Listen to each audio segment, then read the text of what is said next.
Luca Mortellaro. In art, people know me as Lucy. We are in Amsterdam and the 4DSound studio, which is a very special and very new kind of sound system, which is square, like a big square, filled with omnidirectional speakers, which are very unique because omnidirectional means that they don't point to a specific dot, let's say, in space, but they are able to spread in 360 degrees.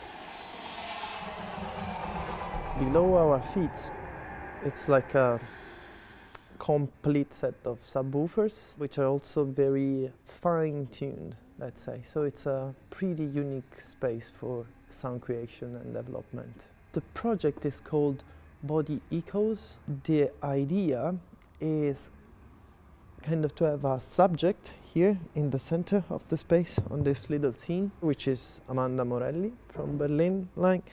She will sit here in the middle, practicing 4 main kind of breathing techniques from the pranayama method, which is a pretty ancient series of the power of breathing, let's say, like how different breathing techniques can move differently energies in our body.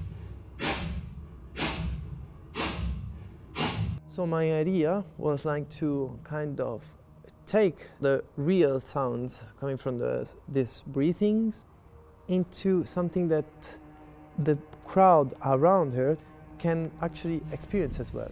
There is no oscillator, no sound generation from digital or analog sources. All is originated and rooted into how the body acts through breathing.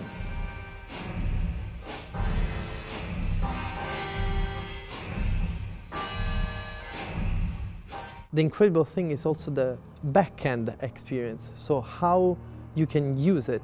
What's very synergic, in particular with Paul Oman, which is the person I'm working very closely with, is like that sometimes where my knowledge stops, his knowledge starts. A very important aspect, I think, is that artists really need to rethink their working process.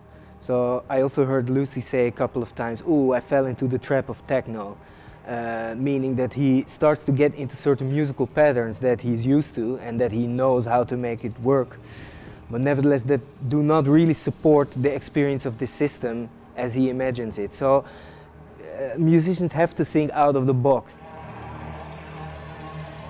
The main discussions are about okay, how the energy should move, should pulse, should be circles around, all these things. Then once this is clear, we try to be as mimetic as possible. We always have a visual feedback in 3D of what's happening to the different voices.